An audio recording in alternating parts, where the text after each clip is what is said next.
What is going on, everybody, and welcome back to Season 4, Episode 5 of Hit the Books, the podcast all about sports betting, the best bets you should be taking, and everything surrounding sports. This week, we're ready to get back into the NFL season here. Week 5's here. Lots of recaps, reviews, plus some college football, some power rankings. MLB playoffs are rolling. NHL season is fast approaching here this week. But that's all I got here. Let's introduce my co-hosts, Huff and Mackie, here this week. Huff, why don't you get us started? Yeah, what's going on? We're through week 4 in the NFL season, already a quarter of the way through. I think it was Mackie last year that said how quick it goes, and you do blink an eye, you're already through 4 weeks. It is fucking crazy, but we're heading into week 5, week 6 in the world of college football. Obviously, October, everyone loves to talk about, one of the best months for sports. You got playoff baseball starting, NHL starting right around the corner, so lots going on in the sports world. NBA in a few weeks, college basketball right around the corner. This is really the peak of getting them all going. It's a great time to be alive in the sports world, and I'm excited to talk about it. Heck yeah, lots of good stuff from you, Huff. Happy to hear it. Mackie, why don't you finish off these intros and jump right into some NFL? Yeah, like Huff said, a lot of stuff going on in the sports world right now. We had a great doubleheader between the Mets and the Braves to kickstart basically the MLB playoffs. Both teams ended up getting in, so that was a great start. Obviously, the NFL is in full swing. Cowboys got a nice win on Thursday Night Football last week. Steelers obviously suffered their first loss. Still sitting pretty at 3-1 though. Can't complain. Everything getting the full swing. Getting excited for the NHL too. I saw someone on Twitter say, "Don't let the MLB get the idea of they're comparing the Braves and Mets, that doubleheader, to like a play-in, for if they did a 6 and 7 play-in to get the 6th seed every year." Oh my God, man! They were like, the amount of TV money they could get off just one doubleheader and hope a team goes 2-0, or hope you get the third game and play the next day.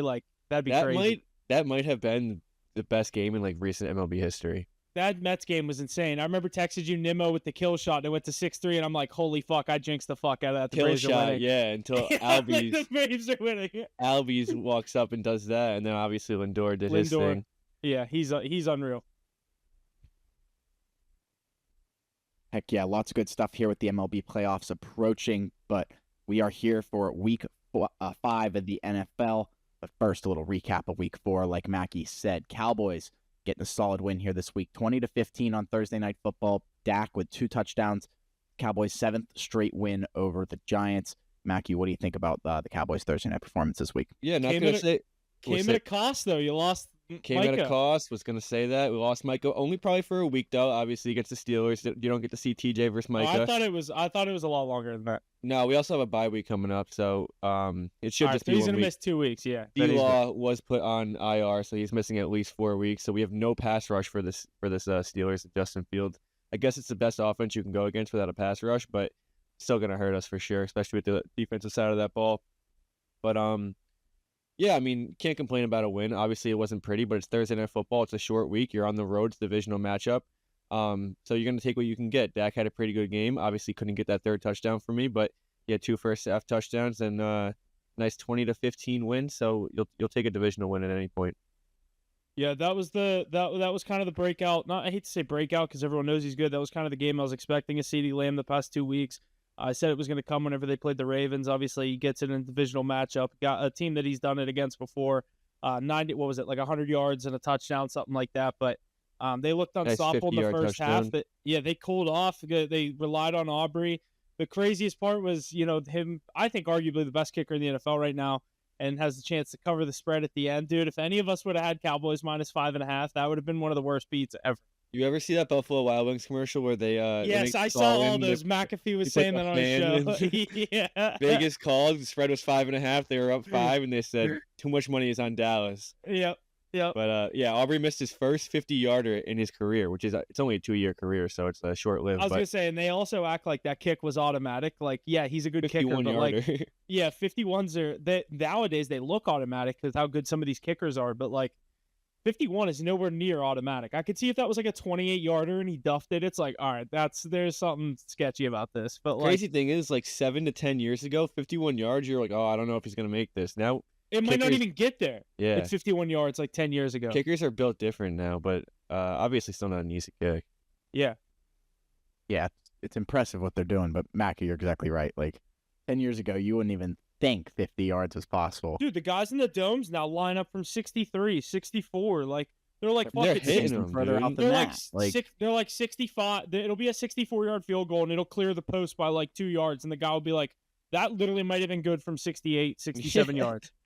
I remember used to think the 32-yard line is a 50-yard field goal. I was like, if we can just keep him before the 32-yard line, good chance he's gonna miss it. Now it's like, keep him before the 40, and maybe he'll miss it. You literally have to like keep him on their side of the field. It's insane. It's insane. It's what these kickers are doing. Especially if you're in a dome. It's different once we get in the weather weeks where you got to worry about the weather up north, especially in like Pittsburgh, like, you know, the south end zone with the wind and the weather. Yeah, it's not the same. But obviously in these domes, these guys boot it. It's crazy.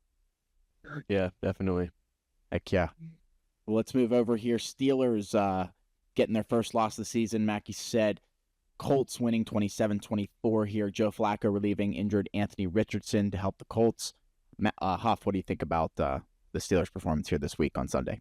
Yeah, obviously they get the slow start. They go down 17-3, and this isn't an offense built to come back from that. They come back in a fight, but as soon as Richardson went down and Flacco came in, I literally said, I was watching the game with my cousin, I said, we have a better chance with Anthony Richardson playing in this game. That is true. I said, as soon as Flacco comes in, I'm like, there's a lose-lose situation. We beat the Colts. I was going to have to hear from Ace that it was another backup quarterback fluke win for the Steelers. I wouldn't have cared. I'd rather take that. But then you lose. And, I mean, like Tomlin said it. He goes, when you're prepared, you come into a game prepared for Anthony Richardson, you see him for 3 snaps, you get him to fumble the ball, exactly fall into your game plan. Yeah, they went down the field and got the touchdown. That was a huge drive by Jonathan Taylor and the majority of Jonathan Taylor. But as soon as Anthony Richardson went down and Flacco came in and looked like he did last year with the Browns, I was immediately worried. I thought the call at the end on Minkah Fitzpatrick was absolutely crazy. The defensive pass interference that set them up for the touchdown to eventually go on and win the game.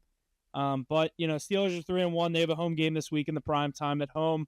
I always like the Steelers in those spots. It's against a good Cowboys team. So, but again, an injured Cowboys team that's been having some issues running the ball. That's one thing the Colts did really well on us was run the ball last week. So I look for the Steelers to bounce back this week, but it's going to be not easy at all. Yeah, it was also like, it's not like Joe Flacco is a vet who hasn't played in 3 years. He led the Browns to a playoff run last year. Obviously didn't get that win. And but torched the Steelers last year. Like, he has a thing for the Steelers. Good. He's really good against us, too. Yeah, and he was in that division his entire career. So definitely not the backup you guys really wanted to see come in. But, yeah. I was telling my cousin, I was like, dude, if Anthony Richardson in this game, there's at least 2 more turnovers. Like picks. Or 1 pick, 1 fumble. You're better off with Anthony Richardson in that game, definitely. Yeah. But a fake good performance by Justin Fields. I don't think he had a good game, but his numbers look good. Yeah. I guess he did lead you guys back. I didn't watch much of that game, but I mean, yeah, he gets like he played good, but like, dude, his bad plays are bad. Like, it's kind of like Anthony Richardson too. Like, he has really good moments, and then other times you're like, what is this guy doing, dude? In the first drive against the Steelers, he tried to like truck over Minkah, and Minkah punched the ball right out. It's like, dude, why are you even running towards him? Just like, go you're down. You're a quarterback with injury problems in your entire career, and just like you're trying to truck over probably one of the best corners in the or the safeties in the league. Yeah, like a top 3 safety in the NFL, and like you act like he's. I mean, yeah, he doesn't want to take that hit, and like he's not trying to get hit by Anthony Richardson. He knows that you're just low. He knows you're lowering your shoulder, and you're not thinking about protecting the ball. And he's just going for your legs or punching the ball out. Yeah, it's a lose for the quarterback. He just needs to mature a lot. And the funniest part was, I don't know if you were watching any of that game, but he got hurt. They hit him in the hip, so he had a bad hip. He gets down to the goal line. Flacco comes in. They get him down to the goal line. It's like 1st and goal from the 3. Steichen calls a quarterback power run. Anthony Richardson, right? Anthony Richardson runs it. It gets hit again on the same hip, and they're like, yeah, he's done for the game. We didn't think that was going to happen. It's like, why would you call a run play for a guy with a hip problem? Just leave Flacco in. He wanted Flacco to play that game. He was like, fuck it, let's get him even more injured. Dude, it was almost like he was like, let's see how hurt he is. They put him back in there, he got hit again. They were like, yep. He literally said, all right, let's test this injury, see how bad it is. That is crazy. I did see that, though. Well, lots of good stuff there reviewing or recapping week 4 here, but Jared Goff here setting NFL records, completing 18 of his 18 passes here in their win over the Seahawks. Any thoughts on that? That Monday night game was crazy. I will say I watched a lot of the boring one of the Titans and Dolphins because my 2 plays on Monday night were in that game. But I was flicking back and forth. Obviously, anytime you see the score flying up, it was like 21-7, like 4 minutes into the game, and I was hunting down a first touchdown in the third quarter of that Titans game. But I think that says a lot about that Seahawks team. But I know your point was about Jared Goff. That is crazy. No one's ever done that before. Like, that with the 18 for 18, the perfect pass completions. I don't think he had a perfect passer rating though. I don't even understand passer rating, so I just look at the really. 18 for 18 on completions, I guess. Yeah, but his passer rating is 158.3. That's perfect. I think he had like 141 or something like that. I was listening to part of my take, and they were like, he was actually perfect plus because he also was 1 for 1 with a reception and a touchdown. Yeah, I did see that. Jared Goff is good, dude. Yeah, he's right up there with those guys in the NFC. I think I'd take him over Brock Purdy easily. Like, I don't think that's a debate. I'd take him over Jalen Hurts. I think he's up there with those guys in the NFC for sure. Yeah, 155.8 passer rating, 158.3 is perfect. Yeah, like what? What does he? What how else can you have a perfect game, score 42 points, score 2 touchdowns? Yeah, like I don't know. I don't know how. I never understood quarterback rating. There's a lot of stats in sports I don't understand, and they're just I'll never need to know. Like, that's not a valid enough stat for me to be like, oh, that's sick. Like, yeah, exactly. Like this game right here proves that. Yeah. Yeah. Exactly. All right. Well, I think that's a great recap there of Week 4. Let's move on here to Week 5. Let's jump right into Thursday Night Football here on Amazon Prime. The Tampa Bay Buccaneers heading to the Atlanta Falcons. The Falcons are our favorite here. Just 1.5 points total at an even 44. Falcons money line at -125. Bucks at +105. Who wants to get us rolling here on our Thursday Night Football game here for Week 5? Mackie? Yeah, I'll get us going on this. I do think the Falcons win this game. I said it last week with the Falcons playing the Saints. Home teams are going to win these divisional games, especially between those 3 teams with the Bucs, Saints, and Falcons. These 3 teams are very even in my opinion, and I think the home teams are going to take care of business in these divisional games. Close spread is going to be a good game. You could expect a pretty good game out of Baker, but that defense on the other side of the football is definitely not one to mess with. So you could see a few turnovers in this one. Matt Judon's going to have a big presence in this one. I'm going to say the Falcons in a tight, low-scoring game, but this is going to be a really good game. I actually really like this division. These teams play each other really well. Yeah, I can't get a good read on a side for this game, but you said low scoring, and that hit right on the head of what I'm going with. I like the under 43.5. At least that's what I saw on 44, even better. I like 44. I'll take the under in this one. I think, like you said, divisional matchup in the prime time. We saw it last week with the Cowboys-Giants. We've seen it in weeks before on Thursday night and in the prime time a lot with these games kind of falling on the under. Yeah, give me that under 44. Another all-time bad beat was when I hit that Pollard anytime touchdown on Monday. If you had that under, which I almost took it, I would have been happy because I hit the +160 and I would have missed on the -110. But, dude, I would have been so mad because I almost did my first half full game under, and I would have hit the first half, but not the full game because of that. That was another very bad beat of the week. Both Monday Night Football games back-to-back weeks go over as well. You usually see the primetime unders. It's been 4 Monday Night Football games in the last 2 weeks that all went over. So Lions at home in a dome against like another NFC team, I feel like they always pop. That was just negative defense. I think the Seahawks are actually like sneaky good. I know you're not big on them. You're going to say that after they give up 42 points? Their defense clearly isn't great, but like they were hanging in that game. That's the most first downs that any NFL team's ever gotten in a game and lost. I did hear that. I don't think they're bad. I think they have a lot of work to do. I think they're for sure a playoff team. Like I'll take them in the playoffs. I just don't think they can compete with those top dogs. No. The scariest situation for them is they win their division and they draw like a home game against the Niners or one of those playoff teams that are starting slow. Like if the Eagles don't win their division or the Commanders, they could get one of those teams, and I'd take any of them to go into Seattle that game. Yeah, definitely. Commanders, it's a little early. I'm not going to jump the gun on it. See the Commanders win that division. I said if they did. The betting odds are pretty close in that division right now. Well, they should be. I mean, the Eagles don't look good. Cowboys are banged up and don't look the Commanders best. Just started fast. It's kind of like the AFC North right now. Yeah. Alrighty, great stuff there for Thursday Night Football here. Let's jump into Sunday here. Our first game out of London in the United Kingdom. The New York Jets and the Minnesota Vikings. Vikings still looking for their first loss here, 4-0 on the year. The Vikings the favorite, 2.5 points. The total at 40.5. Vikings money line at -150. Jets at +125. What do we think about this early game, 9:30 a.m. in London? I did not know they were good. This game was in London. I liked the under before, and I like it even more now. Give me that under 40.5. I guess I'm just going to like the low-scoring games this week. Yeah, I'm going to call the Vikings' first loss this week. Everyone's kind of given up on those Jets. Tough loss last week. Couldn't get anything going on offense. They get a completely different defense this week to look at. Vikings obviously not the best defense. Broncos defense is probably top 10 in the league. They're a little underrated. But and they lost Singleton. That's huge. Yeah, and you. Oh, I didn't even know that. Dude, he played in week. Was it what just happened? Week 4 just happened. In week 3, when the Broncos beat the Bucks. Oh, I knew that. After the game, Alex Singleton went over to the sideline and was like, dude, my knee hurts. And they were like, yeah, you have a torn ACL, dude. Yeah, he played the entire game with a torn ACL. Don't understand how it's possible. I get playing through pain, but that's just like, Jesse, you're muted. I'm not talking, but I was going to say the same thing. How's that possible? It's also probably adrenaline. I get playing through pain, but that's like physically impossible, I thought.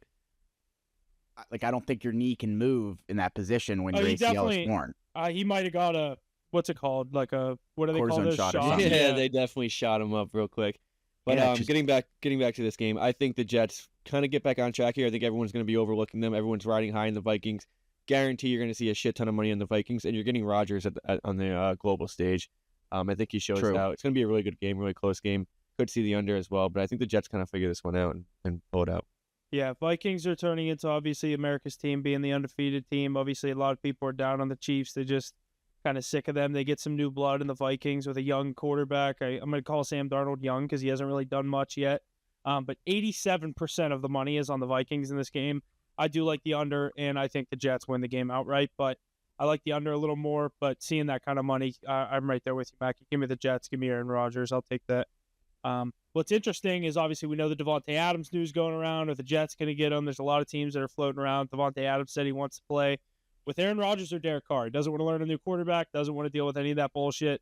How soon will he be a Jet? I don't know. I do think he's going to end up with the Jets as much as I'd love to see him go somewhere else.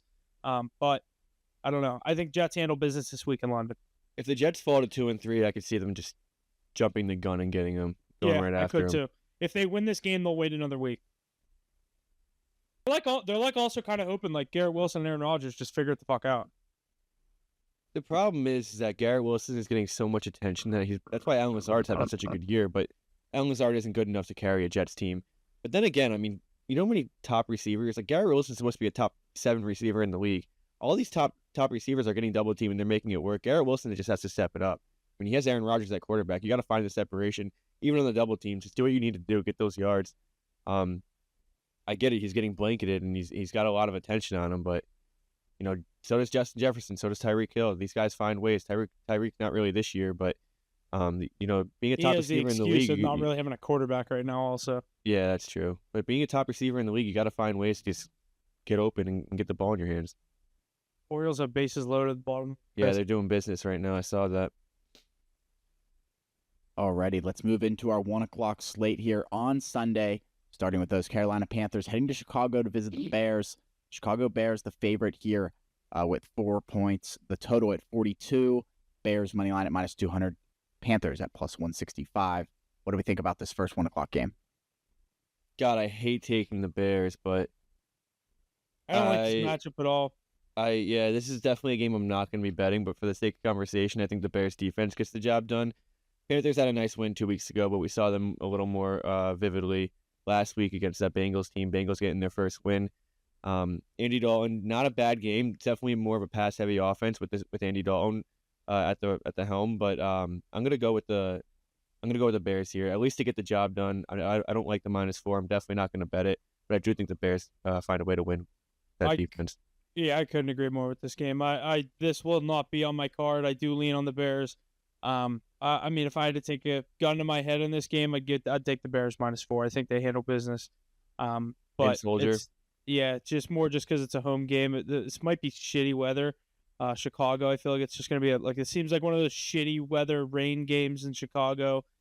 Could be low scoring, maybe the under as well, but I can't say I didn't look into this game much to give an opinion. Honestly, it didn't jump off the page. Look at the screen right now. What? At the Orioles game. I'm so far behind. Guys walking to the bench right now. Dude, he just swung at strike 3 that hit him. bases loaded. Wait, so that's it doesn't matter that it hit him? He swung the bat. It was strike 3. But it hit him and he swung. It would have been a run. I thought that was 2 outs. I was gonna say no. I thought that was 2 outs. I was gonna say that's a lot worse. But now they don't get something here. They're fucked. Yeah, big time. But that's hilarious. It's so Orioles. Yeah, I didn't realize what you were talking about. I saw him like walking off, and then they played the replay. I didn't know that's an out, but yeah, I guess that makes sense. You're moving. Yeah, I mean strike 3. Yeah, swung the bat. Unreal. All right, let's keep moving here. Another 1 o'clock game. Baltimore Ravens, Cincinnati Bengals in Cincinnati. Ravens are the favorite here, 2.5 points. Total 49.5. Ravens money line at -150. Bengals at +125. What do you guys think about this one? Ace isn't here to gobble the Ravens this week. Mackie, what do you think? Let me look at it real quick.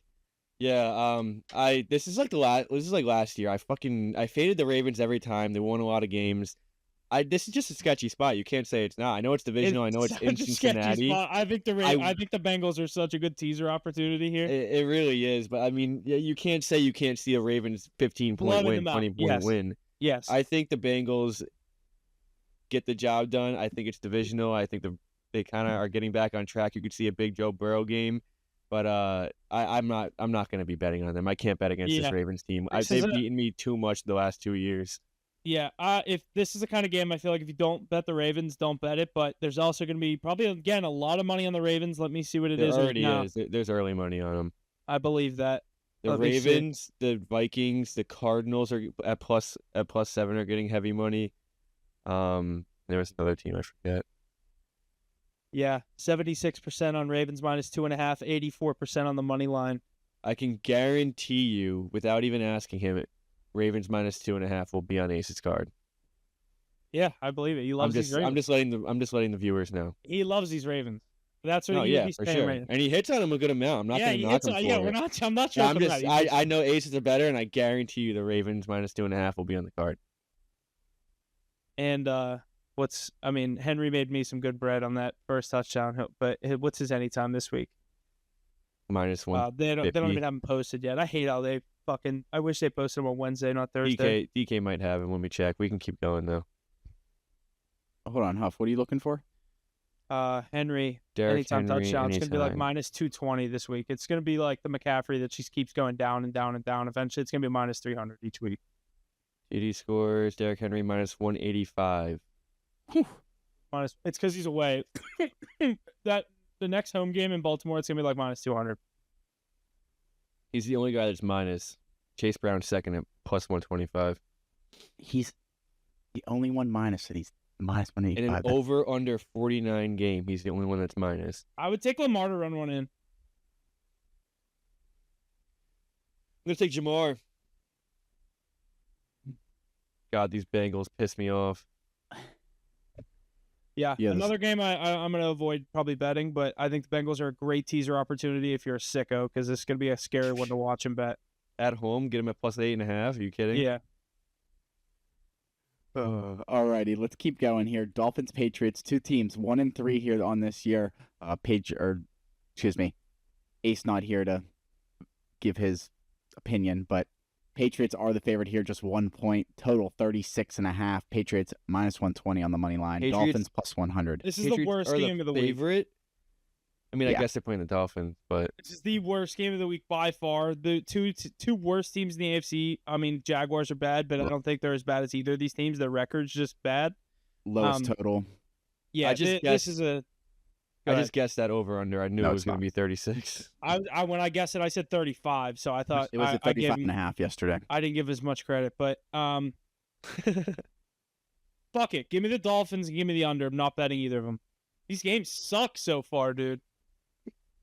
God, I was listening to part of my take here this week, and PFT goes, he goes, you had to pick a weekend to go apple picking, this wouldn't be the worst one. That's funny. That's so true.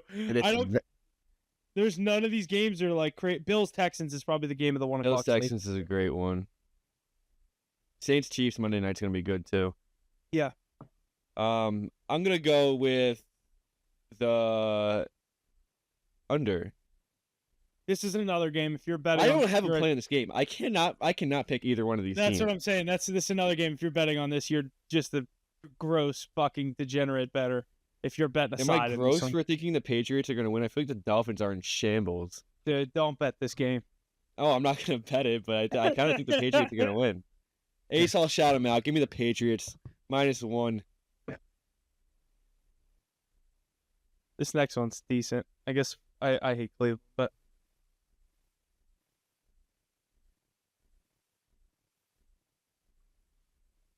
I got to stop having faith in Cleveland, too. Yeah, let's jump in this next game. You have faith in the wrong teams in the AFC North. Yeah, I do. You're right. I definitely do. This next one here, Cleveland Browns and the Washington Commanders. Commanders at home, as well as the favorite, 3.5 points for them. The total, 43.5. Commanders money line at -175. Browns at +145. Browns come in this game 1-3 against a 3-1 Commanders. What do we think here? 1 o'clock on Sunday. Am I crazy for liking the Browns here? I just think this is going to be kind of an ugly game. Not at 3.5 points. Browns have yet to put up 20 points this year. It's ugly, but I lean on Cleveland +3.5. I don't hate Deshaun Watson. I don't know why I don't hate him, but I maybe it's because he was so good at one point. I just feel like don't give up hope. This one is going to be massages. This is gonna be another one where I feel like there's gonna be a fuck ton of money on Washington come Sunday morning.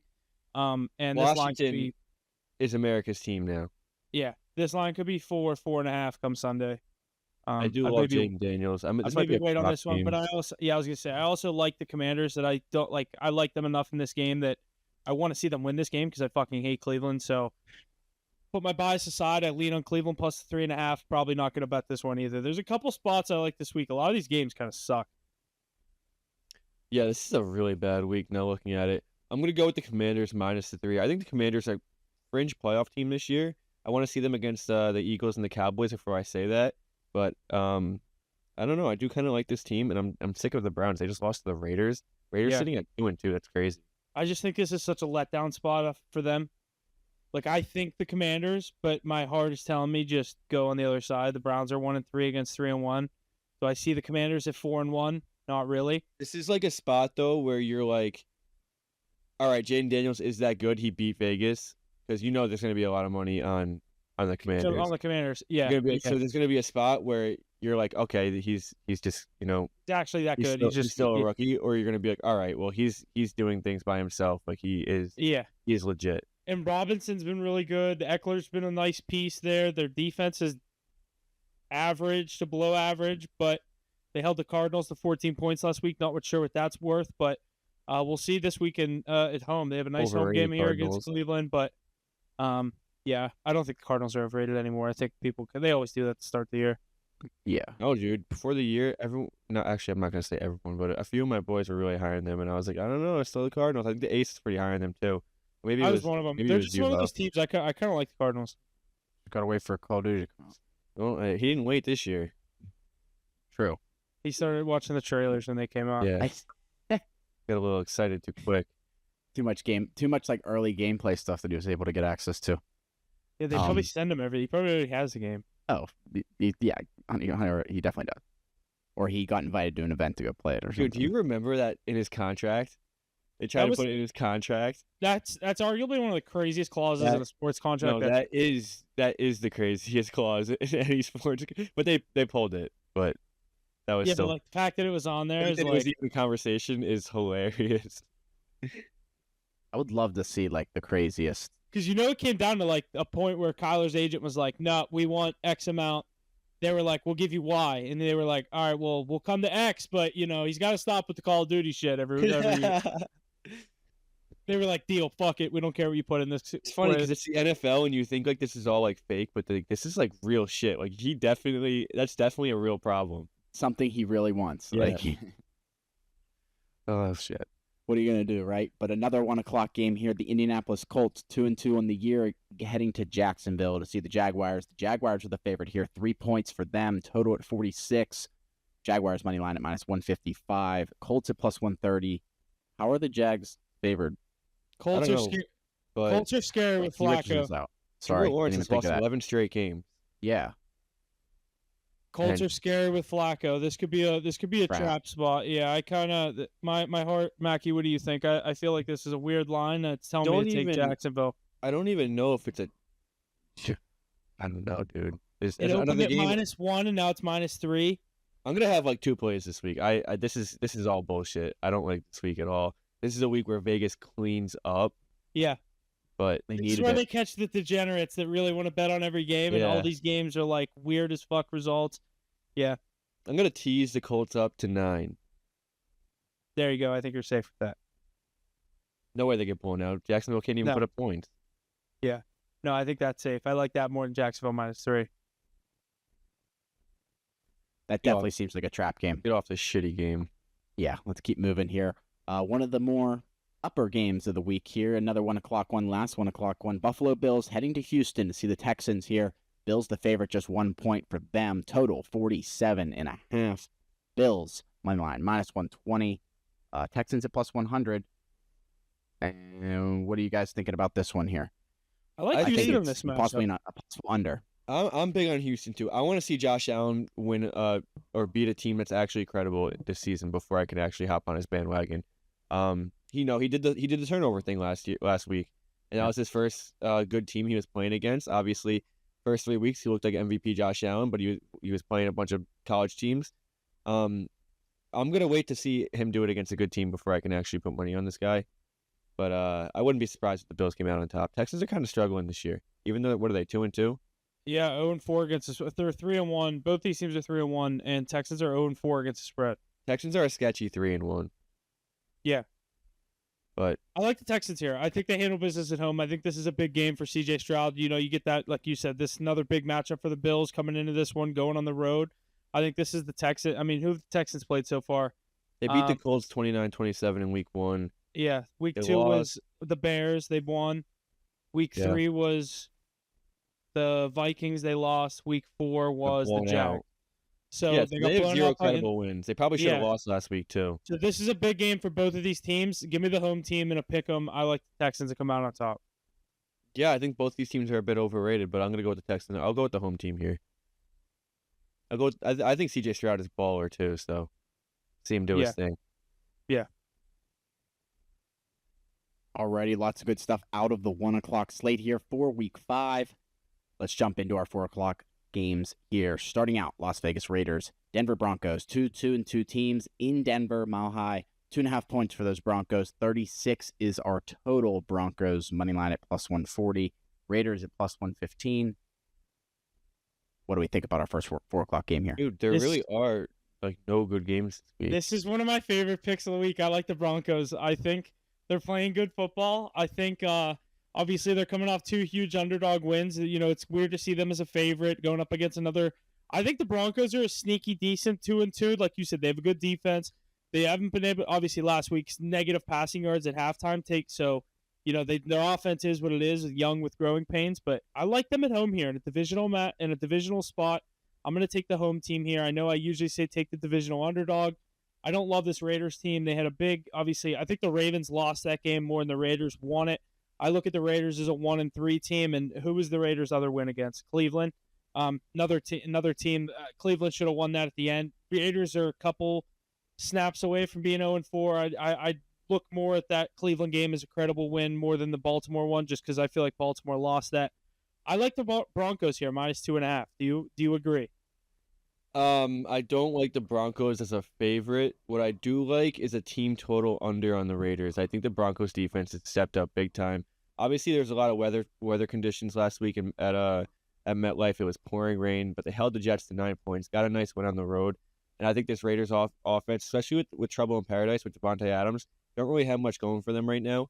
Their over-under is sitting at 36. No, I'm looking at a team total. I was going to say 16.5 is -115. Under 16.5 is -105. I like that. I think that it could be a really low-scoring game, and they might even be able to win this game at 16.5 points. But I'm going to go under on their team total. I don't really have any other play in this game. Yeah, this is one I actually might bet. Or probably will bet. All my trends are pointing at the under here. So I think I like the under, even at a low 36 like that. You're tied for just about the lowest of the week. Let's keep moving here. Another 4 o'clock matchup. Arizona Cardinals, San Francisco 49ers heading into San Francisco. The 49ers are the favorite. 7.5 points for them. The total at 49.5. 49ers money line at minus 350. Cardinals at plus 280. What do we think about this next 4 o'clock matchup? Also, Devontae Adams it was just reported that he's missing this game. So, okay, better. I thought you were about to break a trade live to us. I was like, what? No. I was going to say, damn, that was quick. But this one, 49ers, Cardinals, another divisional matchup. I like the home team here. I think the 49ers, I know they're injured. Obviously, what's going on with McCaffrey, I think he's not going to play the rest of this year. So get him out of the picture with the 49ers, at least for the near future. The Jordan Mason's going to be the guy behind or in the backfield, I guess, is what you would say there. But I like the 49ers here, minus 7.5. Cardinals haven't looked good the past 2 weeks. They let the Commanders come in their house, put up 42 points. I think they're going to struggle on the road here in the Bay Area. Give me the 49ers minus the number. Yeah, I'm going to go with you on this one. And the heavy spreads this season has not they have not done well, but it's a divisional matchup. I'm going to go with the Niners as well. I think the Cardinals are struggling. They're definitely hitting that point in the season where the defense is catching up to them, and they're just giving up a shit ton of points. George Kittle back last week, had a big game. Brock Purdy loves him, and I think Debo's back as well. So they got the full swing of things on that offensive side of the football. I could see a pretty big game out of the Niners, and I think they're kind of finding their stride as well. Brock Purdy's just going to do what Brock Purdy does, just enough with all the weapons he has. Just waiting for CMC back next year. They're gonna have to get without him, dude. They said 4 weeks. They said a month. He said he has double some tendonitis in both Achilles. That sounds way worse than what it is. It's not like it's just tendonitis. It's like you got to be careful for it. It sounds scary. Exactly. It sounds way worse than what it is. I mean, anyone could tear their Achilles, but I feel like with that, it has to be more likely to fuck up your Achilles. Yeah, exactly. It's like, watch out. Your Achilles is on the verge. On the verge. Yeah. That's why they're giving him some time. That's why he went over to Germany. That's crazy. Man, That's never a good sign. Should have just traded him. Dude, I shouldn't have picked him. I said the same thing. I had the first overall pick. But he's sitting there on the board, and you cannot leave him. You cannot leave him. I'm so pissed I did that. Alrighty, let's keep moving on here. The Green Bay Packers and the Los Angeles Rams here, heading to Los Angeles, SoFi Stadium. Packers the favorite here in LA. 3 points for them. Total 48.5. Packers money line at minus 175. Rams at plus 145. What do we think about this game in LA?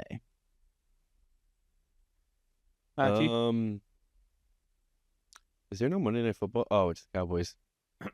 No, that's Sunday. No, that's Sunday. Monday Night Football is Saints Chiefs. I meant Sunday because I look at it on the score and it shows bottom game. It says 425. So, but yeah, I'm gonna go with the Packers here. I think the Rams, they're still without both Kupp and Nakua, right?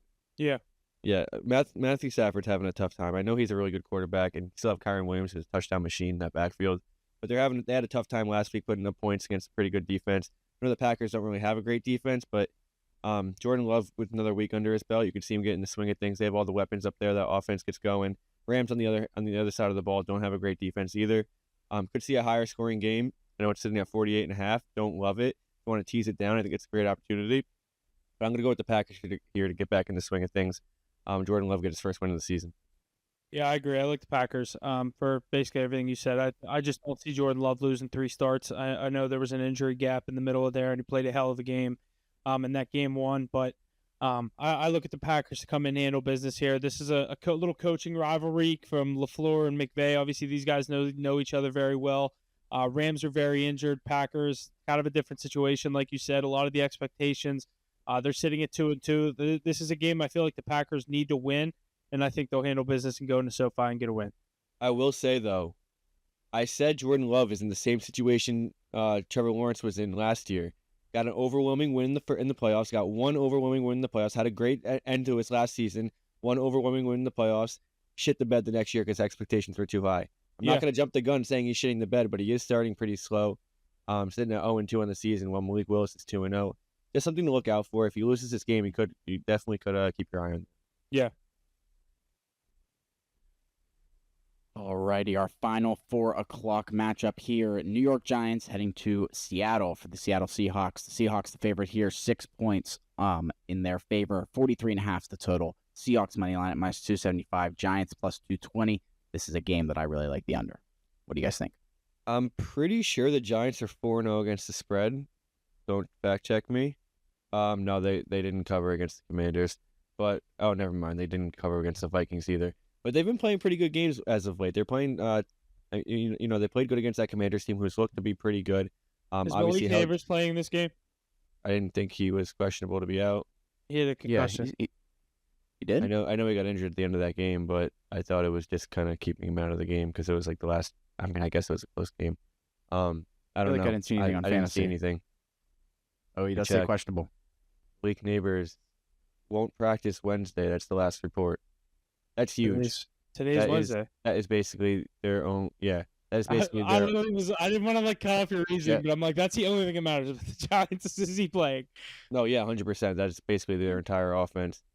You'll see the line probably jump 2 points in the Seahawks' favor if he doesn't play. I don't know. Seahawks put up points. Giants play tight games though. If Daniel Jones can do anything without him, maybe Wan'Dale Robinson have a big game. Maybe you could see Singletary have a big game in the backfield. I don't know. I don't really love either side in this one. I'm going to lean on the Giants plus 6.5 though. They've definitely impressed me a little this year. Yeah, I was just going to say, I can see this being very close to the spread. I can see the Seahawks win this game. I see -6 on MGM. This reminds me of the first game of the year where I took Seahawks -6 against Denver. Denver came back late and pushed on the cover or pushed on the spread. I could see Seahawks win this and it'd be very close. So I would avoid a spread on this one. I do like the under, Jesse. I know you said. Yes, definitely. Especially with that Malik Neighbors news. I like it even more. Alrighty. It's time for some Sunday Night Football here, a game that appeals to all of us here on the show this week. Cowboys and Steelers in Pittsburgh. Steelers are the favorite here, 2.5 points, total 44. Steelers money line at -135. Cowboys at +115. Mackie, why don't you start? What do you think about your Cowboys here? I hate to see the Steelers as a favorite in this spot. I will say that. I think it's a really sketchy situation. I think they're favorites because of the injuries for the Cowboys. Like we said earlier, DeMarcus Lawrence is out, Micah Parsons is out, no pass rush. Brandon Cooks is out on the offensive side of the football. A lot of attention is going to be on CeeDee Lamb. Might be a big Ferguson game, but prime time in Pittsburgh is never easy, and that's the thing that scares me. I think if this is a 1 o'clock game, you see a different line and you see a different game. But I'm not very confident in this Cowboys team right now. Very banged up. You're gonna have to see a big game out of Dak. You're gonna have to see a big game out of maybe like Trayvon Diggs. You're gonna need some defensive players to step up. I don't know. I don't really love this game. I think you could see a lower scoring game. I do like the under 44.5. I love the under. I like it better teased up to 50.5. Yeah. But this is going to be a good game, and I'm not confident in either side. I don't know. What do you think here, Huff? Yeah, I mean, I was kind of saying this is a game where obviously I was more confident last week against the Colts, and then obviously not predicting the Flacco was coming in. I'm confident in the Steelers' ability, like you said, their ability. They're very good at the home in the prime time, especially at Sunday Night Football, Monday Night Football. Against these better teams, they tend to make them play into their style. That's why I lean on that under 44, under 44.5, whatever you can get it at. I'd take the Steelers to come out on top, but if you're really trying to get a non-biased pick out of me, that's that under. I think that under 44.5 is free money. I think. That might be my play of the week. I've been looking at this one all week. I might just lock this in because I think this is another one. It's supposed to be shitty, rainy weather on Sunday. I think it could be 42.5, 41.5 for come kickoff. Yeah, my only thing here is Cowboys got to look ahead of the schedule. I know you don't want to look ahead of games, but you got the Lions coming up. Then you have a bye. Then you have in San Francisco, in Atlanta versus the Eagles, versus Texans. And then at the Commanders, which isn't easy anymore. This is one preseason you had marked as a W. It is preseason you mark as a W, but coming into this game is just one that you really need to get through. Yeah. Or you could see a pretty fat losing streak from this Cowboys team, a little banged up. So yeah. Hoping we can pull it through. Hoping Dak has a good game. You just paid him $60 million a year. It's time to step up, but definitely gonna be a really good Sunday Night Football game. Yeah. For sure, going to be a great Sunday Night Football game here. Let's jump over to Monday, a little further down the way. Saints and Chiefs, 4-0 Chiefs, are the favorite here at home. 5.5 points for them. 43.5 is the total. Chiefs money line at -250. Saints at +200. What do we think about Monday Night Football? Single game this week. Want to get us going off? Yeah, it's a weird spread. I don't like betting on the Saints games. So I don't have much of an opinion on this one. Chiefs, another one I try to avoid because obviously they tend to get a lot of the money. Monday Night Football, Mahomes doesn't like to cover spreads, around a touchdown. I'm going to take the Saints to hang around on this one. I know it's in Arrowhead. It's going to have to be an ugly, lower-scoring game. Two pretty good defenses. Obviously, the Saints, they've dropped a couple, but, they didn't give up an offensive touchdown in that game against the Falcons last week. Obviously, we know what the Chiefs' defense is. I also like the under. I feel like I like almost every under this week. I like the under, and I lean on the Saints.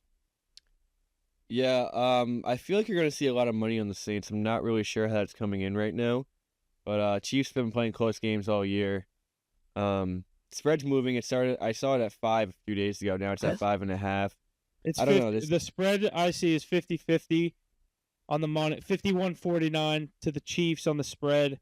And the money line's 84%. But, I mean, every time Chiefs are home, they're heavy on the money line.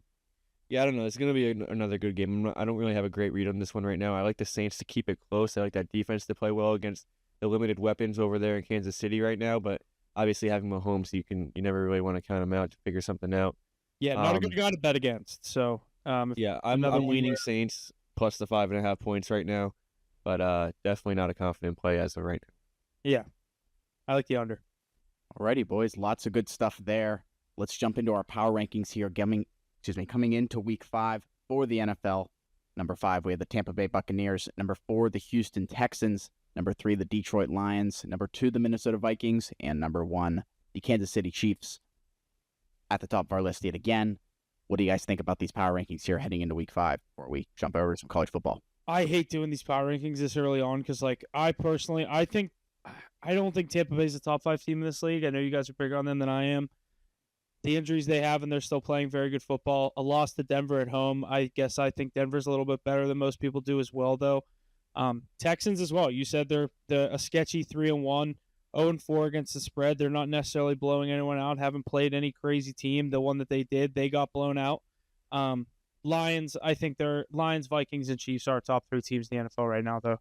Yeah, definitely agree, especially with that performance the Lions put up. I think you can throw so many teams in that 4 and 5 spot. Honestly, this week. The Commanders, I'd rather the Commanders at 5, but we'll see them this week. I just think it's way too early to put the Commanders at 5. I know, but I just think they're more when I think of power rankings, they're more explosive and more dangerous than the Bucs, in my opinion. Yeah, I'm a big Baker Mayfield guy. I know we had a tough game against that really good Broncos defense, but he gets the job done a lot of the time. So if he finds a way to get this win on Thursday night, I think they're definitely going to be around for a little while. Mm-hmm. Yeah, Thursday's a big game. Definitely a few teams you could put at the 4 and 5. Alrighty, boys. Lots of good stuff here out of the NFL for Week 5. So make sure you tune into our live streams every Sunday morning, talking about our favorite games of the week, giving you the best bets of the day. So make sure you tune into those on YouTube, Rumble, and TikTok. Let's move forward here to some college football. We have a couple games that we want to review here for Week 6 of the college football season. Starting out here on Friday night at 9 p.m., Syracuse heading to the University of Las Vegas. University of Las Vegas is the favorite here, 6 points. The total at 58.5. UNLV -250 on the money line. Syracuse at +200. What are you guys thinking about this Friday night matchup? I'll tell you what, UNLV had 0 problems last week after their running back and quarterback both decided to transfer redshirt. But I don't know. I don't love this Syracuse team. I was higher on them before. What's that guy's name? What's their quarterback's name again? Kyle McCord. McCord. I thought you were saying Sluka, the guy that opted out for UNLV. But I kind of like UNLV in this spot. I think this is a good spot for them. Cross-country trip for Syracuse. They're riding high. I think this is kind of like a big middle finger to the quarterback and running back. They win this game. All right, fuck you guys. We don't need you. But I look for them to cover this game. Yeah, and the primetime, too, on Friday night, I like that spot. Yeah, explosive offense. They put up a lot of points this year. Friday night game should be a good one. Fun team, too. They got the slot machine on the sidelines. Yeah, sick team. That's so UNLV. Sick team. Where do they play? Raider Stadium. They played Allegiant? That's cool. Yeah, that's really fucking cool. Yeah. Well, yeah, definitely should be a good game there. Let's move forward to Saturday, college football Saturday. Missouri heading to Texas A&M.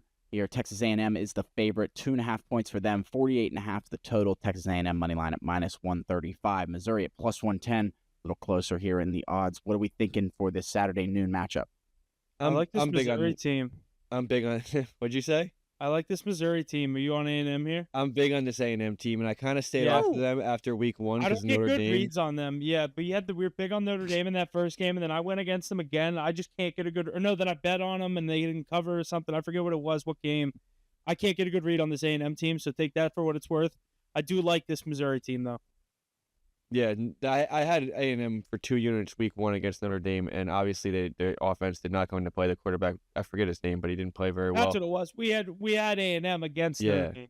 Yeah, and then week 3 they played Florida in Florida. I was pretty high on A&M. They got the job done. I've been pretty high on this team. I think they're better than 25th in the country. At home it's not easy to go into Texas A&M. Missouri is very good though. Should be a really good game. Texas A&M as the favorite looks a little sketchy. I do lean Texas A&M. But definitely, it sounds like we're going to be on different sides of this game. Yeah, I don't. I've been so bad in college football. We both have. I think we got swept. We both got swept last week. The worst part is I ended up taking. Well, not the worst part. I mean, I took that Duke -2.5 early, and it ended at like +1. And then when they were down, I took them at like +190. I think I got it at right when they were coming back. It was 21-7, and they had the ball about to score. I was like, all right, they score a touchdown here. They're going to win this game. They were only going to be down 6. They scored 21 and answered 1. Obviously, we lost it on the card. But did live bet that and get that one back. That felt good. That's nice. It was weird watching Duke versus UNC in football. I will say that. That just made me want college basketball even more. Around the corner. It's so close. Bread and butter. Just gonna say bread and butter. Right around the corner. NBA next, and NHL obviously, but that's like Friday, and then NBA, and then college basketball. Beginning of November is like the start of it. NBA is October like 22nd or something. I have it in the outline. Yeah, first. They don't even have it on score yet when the first college basketball game is. But... they don't list what games are preseason or not. Whenever you look at that kind of shit. Yeah, I know. So stupid. But what? The first 2 weeks of college basketball are like fucking UConn versus like. There's always a good game that's like at a mutual spot. Like remember that one time Gonzaga played Michigan State on like that on the Intrepid or something. Yeah, they put on a boat or something. It was pretty cool. Remember the first big game last year? Michigan State was ranked 4, and they lost to JMU outright. Yeah, I remember that. JMU was pretty good though. Yeah. What other games we got this week? We got one more to go. Yeah, one more to go over here. Tennessee heading to Arkansas here. Tennessee is the favorite, 13.5 points for them. Total of 58.5. Tennessee money line at -550. Arkansas +400. It's a 7:30 game on Saturday. Yeah, before I get into this one, the other one I wanted to say that I like I like Pitt -2.5 against North Carolina. That's what made me think of that Duke bet that I took on last weekend against North Carolina. I think their defense sucks. I think Duke just didn't capitalize on their chances. I think Pitt will. But in this next one, you said Tennessee. I'm trying to find this spread. There it is. So I have 13.5. Is that what you said? Yes. I have 13 on score, so it's looking. Yeah. I think Tennessee's a very good team. Arkansas, they've hung around in some of these games. What is their record, Mackie? 3-2. Yeah, they've hung around in some games too. Last week they played Texas A&M tight.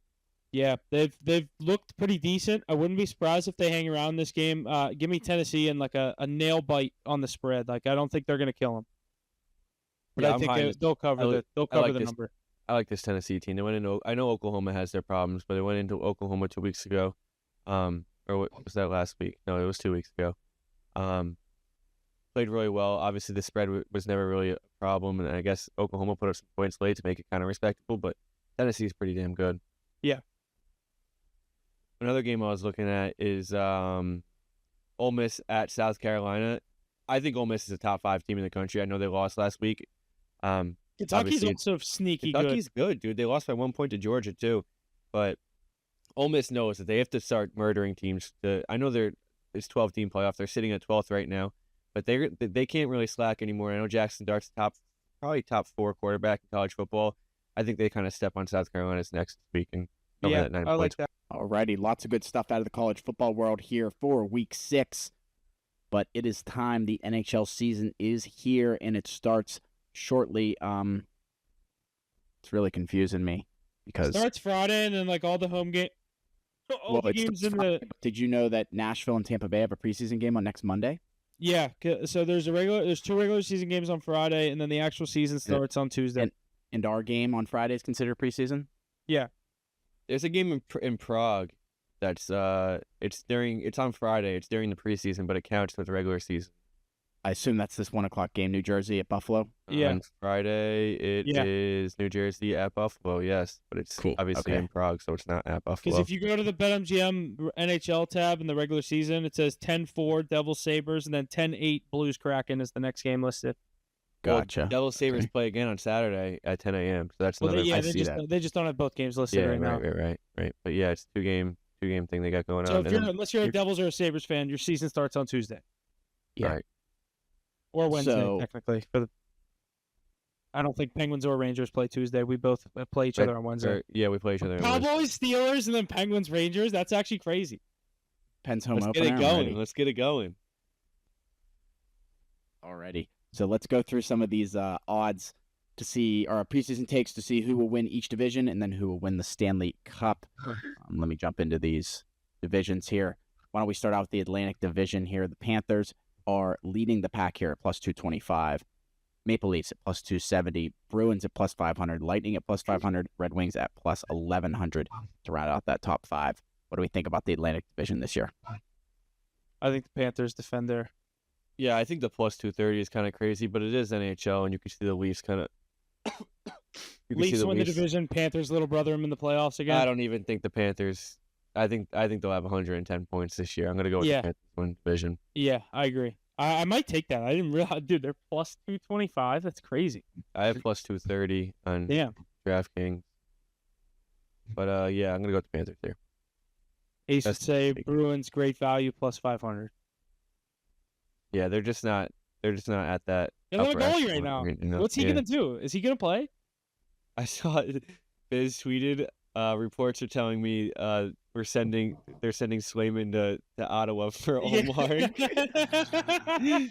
I was like, nah. I thought it was real at first, and I saw it was Olmark, and I was like, oh, never mind. I saw a tweet, and they were like, "What team would Jeremy Swayman look good in their jersey other than the Bruins?" And they showed a picture of Olmark, and they were like, "Something tells me these two would be a great duo." Imagine they just went up to Ottawa. It's in the fun young team. It is. Ella Pinto. Let's jump over the Metro here. Not for the division title though. They're 11-1. There's no value on that. I have 13. Yeah, that's it. Jeez. Alrighty, let's jump over the Metro here. Something we have a little more cake in. The Devils leading the pack here at plus 220. Hurricanes plus 250. Rangers plus 260. Islanders and Penguins at plus 1200 to round out that top five. Yeah, it looks like a 3-man race. I don't think you guys probably have much. Yeah, I mean, you just don't really expect much out of the Penguins to win, at least to win the division this year. But three-team race. I think the Devils are going to have a good year. I was just going to say they'd be a wild card team if they do anything. I think the Devils are going to have a good year. I think they're coming off a pretty bad year. They're going to come back. They obviously got Markstrom. Their goalie problem has kind of been big last year. I agree. Jack Hughes should have a pretty good year, but obviously the Rangers didn't really lose much. I think the Rangers kind of need to make a few moves. They should have got rid of Trouba. There's a lot going on with that. We're just going to run it back again, see how that goes. And the Hurricanes obviously are regular season heroes. They're always scary in the regular season, but I like the Devils as well. There's no good value in this division, in my opinion, but it's going to be a good race. I was going to say, if you're betting the Devils at plus 220 and the Panthers at plus 225, I would double down on the Panthers and just skip out on that Devils bet. Definitely. I'll go with the Rangers for the sake of conversation. Give me the plus 260. Alrighty, lots of good stuff. Moving over to the Central Division here. Stars leading the pack here, plus 220, followed by the Avalanche at plus 230, Reds at plus 375, Jets at plus 800, and the Wild at plus 1,000. And the newly acquainted Utah hockey team at plus 2,200 here, playing out of that rancid Delta Center. What do you guys think about the Central Division? Mackie, did you already bet this? What? Did you tell me you already bet this? I did, but it's in a parlay that has the Miami Dolphins winning the AFC East. So I think it's think I'm gonna call that dead at this point. Yeah. So you don't have any more money on it. No, I do not have any. I do not have any more money on it. That was pretty bad. That one as a loss. It sucks. I hit my 3 MLB ones too. I had the Astros at plus 100 because it was like halfway through the season. And I had the Guardians and I had the Brewers, I think. But it's dead in the water. Yeah, I would have guessed you had the Yankees instead of the Brewers. I was scared of the Yankees. Yeah, it's when they were kind of shit in the bed. Yeah.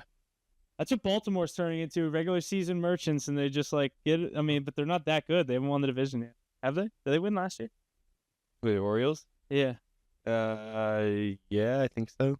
This game's over. I think Kansas City closes out. It's the 7th inning. There's time left. I like Dallas too. I think they're very good. They're a very good home team. Ottinger, I also think the Avalanche are scary, so this is another one to stay away from. Not as confident in. But for a sake conversation, give me Dallas. They're very good at home. And I like Hintz. I like a lot of those pieces that they have on Dallas. They have a lot of nice young pieces. Pretty loaded roster, best goalie. Yeah, I'll go. I think the Avs are kind of on the decline. Obviously, they still have the 2 best players in the world, or second and third best players in the world, in my opinion. Yeah. But yeah, I think they're kind of losing all their support players, and I don't really like Gorgiev. Yeah. Alrighty, final division here, Pacific Division. Oilers leading the pack there, plus 110 for them to win the division. Golden Knights at plus 350, Canucks plus 450, Kings at plus 550, and Kraken plus 1800 for those top 5. Big spread there. I don't see the value in the Oilers. Not at 110. Hold on, I would take a shot on any of those. Vegas, Vancouver, LA. I just think Vancouver and Vegas maybe. I don't know. I think there's absolutely zero value in the Oilers. I think there's very good value in the Canucks. What do you have the Canucks at? 450. Correct. Yep. I think that's great value. I think that's probably the best play here. You think no love for the LA Kings? No, not as a division winner. The Canucks are a top 6 team in the league. I think they can definitely. And you've seen the Oilers struggle to start the season, or even halfway through. They obviously still have those goalie problems. I like the Canucks too. They're going to be a playoff team for sure, but I mean, the Canucks put up 100 points last year. Yeah. Yeah, I just can't take the Oilers for plus 110. Give me the Canucks at plus 450. And I'd say Quinn Hughes is the top 3 defenseman in the league. They have all the star power. Yeah. I like Pedersen and Besson. Yeah. And Miller. They have a lot of pieces I like. Pedersen had a pretty rough year last year too, so if you can turn that notch back up. Alrighty, let's go over some odds to win the Stanley Cup here for this year as we wrap up preseason here this weekend. Oilers leading the pack at plus 800, Panthers at plus 900, Avalanche at plus 1,050, Stars 1,100, Devils 1,100, Rangers 1,300, Hurricanes 1,400. What do you guys? Any other ones you want to hear? No, I think there's good value in the Stars at 11-1, at least to get there. I might take them to win the Western Conference because I feel like I've done better on those conference futures than I have in actually calling the win. Plus, it's once you get there, it's obviously you're going up against the other team. It's also very hot. I'd take Dallas, maybe to come out of the West, if not win the Cup. I like that 11-1. I do like. What do you have the Canucks at? I have 1,800. Canucks I have at 2,200. Okay, I think there's good value. I mean, they have. I think that's good value as well. Yeah, that's your Demko and net. They have all the star power. I think there's another year under their belt, and they could definitely be in that conversation as well. I'm not going to say they're going to win it, but I think 22-1 is great value on that. Preds, any value there? 16-1. No, I'm not high on that team. I like that team. Just because they got Stamkos, you think they're going to make a cup run? No, I like because they got. I mean, they did bring in like guys that have been there, done that, like Stamkos, Marchessault, like guys that have recently won cups. But I don't think that correlates that much. I just like their pieces of like. I think I like Saros a lot too in net. I like Forsberg. I just like a lot of the pieces they have on that team. Yeah, I think best bet here is probably the Panthers. I have plus 1,000. What do you have, Jesse? Panthers plus 1,600. What the fuck, man? Whoa, no. Sorry, win the division? No, or win the conference. Plus 900 on the Panthers. Sorry, I thought you said Predators. Oh no, I apologize. Yeah, I got them at 10-1. I think there's 900. I mean, good value on the best team in the league. Yeah.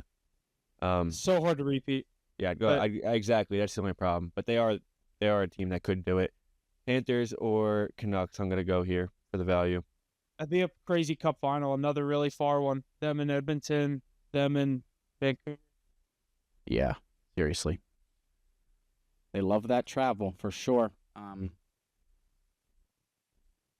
But let's keep on moving here. Done with the NHL. Lots of good stuff to look forward to as the season quickly approaches here, as well as the NBA. We're just a few weeks away from the NBA getting underway. October 22nd, when Aces Celtics will host Mackey's Knicks in the season opener.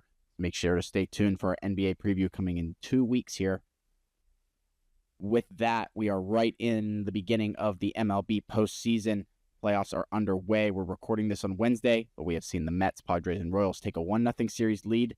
Royals-Orioles Game 2 underway as we're recording. I think you guys are saying that game's just about over. 2-1 Royals and 7. 2-1 through 7 here. Detroit Tigers have won their series 2-0 in Houston over the Astros to advance the ALDS against Cincinnati, Cleveland. Jeez, I can't talk. No, they'll play the Yankees. And they'll play the Yankees, okay. They play the Yankees? Yeah, they're the lowest seed. They're the lower seed. They're the lower seed. Okay. They the highest. So I was going off of the bracket. That bracket's fucking. That's just confusing. Then how they do that.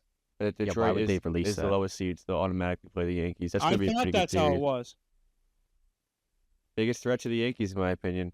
But it's huge that the Yankees don't have to deal with the Astros. Yeah, I think the pitching is gonna catch up to the Tigers as well. They had a bullpen game today. Yeah. And they still got the job done, but running into that juggernaut in the Yankees. Their manager before the game said anyone except Scooble could get called today. Exactly, that's the problem. Is they have one guy, and obviously they got out of it in a 3-game series. Got a nice win today, but I think if you're running into they traded Flaherty, dude. They could have still had Flaherty. Yeah, they should have traded him, but they weren't in a playoff picture until they went on that crazy run. So. I'm gonna go look ahead. I'll give Yankees 3-2 series win. It's a 5 best of 5. I'll take 3-1. They win the game with Scooble pitches. Yeah. But these other series, I mean, Royals look like they're gonna close it out. I'm not gonna jinx that. I don't really think either of us have money on it, so it doesn't really matter. No. But I think the Royals close it out. Orioles can't get their bats going. They have 1 run in 16 innings at this point. And the 2 that we have tonight, obviously, by the time people are listening to this, these will be over. My predictions are Mets win tonight, Braves win tonight. So Mets series, that'll be over. I think the Braves are going to play a game 3. I'm going to say they both close it out tonight. I think the Braves are kind of dead in the water. It's Musgrove against Fried tonight. I think you're going to see a low-scoring game. Over-under sitting at 6.5 right now. But they could both pitch gems, and then it comes down to the bullpen. And I think the Padres against that bullpen, bats are hotter. The team's a little better. Padres are scary this year. I said it at plus 11-1. Great value for them to win the World Series. I'm going to say they close it out tonight. I think the Mets... Minaya is going. I think they've won 13 of his last 15 starts. Not him personally, but the Mets have won 13 of his last 15 starts. I think they get the job done against Frankie Montas tonight. But line looks a little sketchy. I don't know. This Mets team's been playing really well. I don't see them. Yeah, I can't fade this Mets team. I like the Mets to win the night. I do think the Braves come out on top, but I think the Mets are done tonight. I think the Royals are done today. I think the only game 3 we're going to see is Atlanta, San Diego. It's going to be a good one if. So. Yeah. That'd be the only game tomorrow, right? Yeah, it would be. Well, if the Mets win and the Royals hold off. Yeah, like if what I just said happens and there's the only game 3 is It would be Dylan Cease going for the Padres. I'm gonna assume Sale will go, but he obviously. It's like the back spasms, dude. He didn't pitch in game 2 of that doubleheader because of back spasms. I kind of feel like they knew that they were gonna win that game. I think they knew the Mets didn't give a fuck about that game. Mets were swinging and everything. They couldn't get out of that game fast enough. I didn't even watch it, honestly. Dude, I didn't really care that much. They couldn't get out of that game fast enough. They swung at every pitch. They were ready to just get back to the locker room and party or popping champagne. The funniest part is both teams were popping champagne, celebrating the playoffs in the same stadium. They were saying after that, if they both won a game, they should all go to center field and just all celebrate together. That would have been pretty cool. But no, I think Two division rivals. The Braves have knocked you guys out so many times in the past. Like, what was that, a couple years ago whenever they went on the crazy run at the end? Well, we had a 3-game lead. We were in a 4-game series against them. Second to last series of the game. They won 4 games in a row. We go into San Diego in the wild card and lose in 3. That was pretty brutal, but it was nice to beat them in that game when Lindor obviously dropped his cock in that one. Excuse my profanity. Yeah, they said that the Mets had to wait to celebrate. They weren't allowed to celebrate in between games.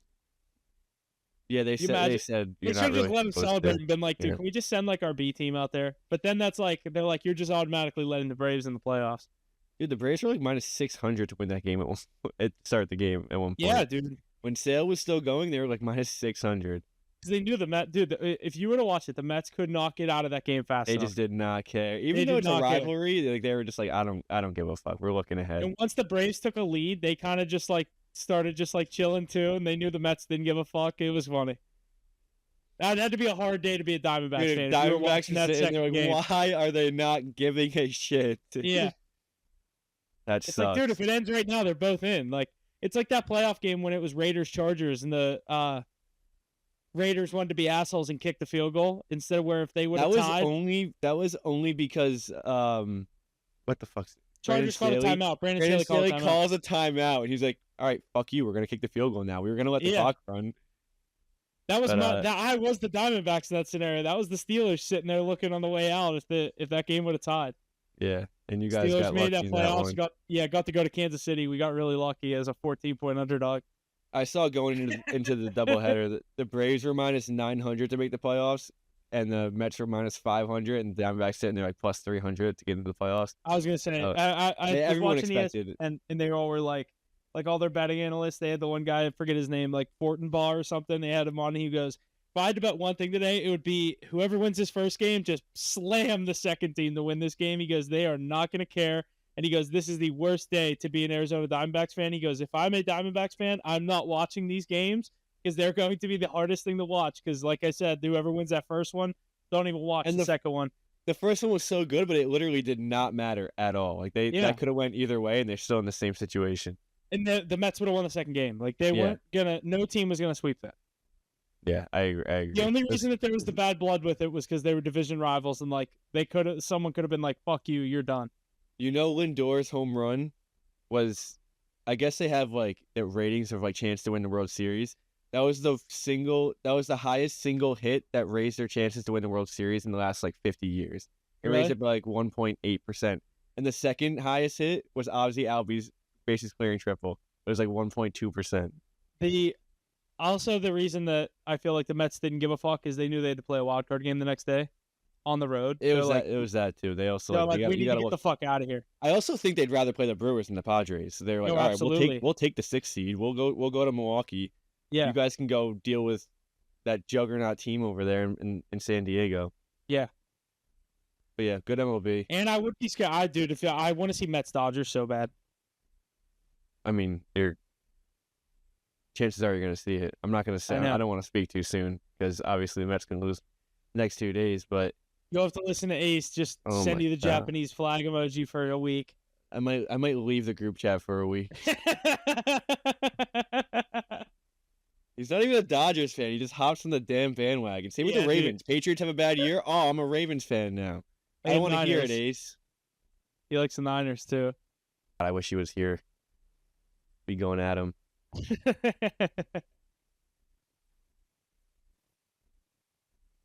Yeah, what else we got? Anything else?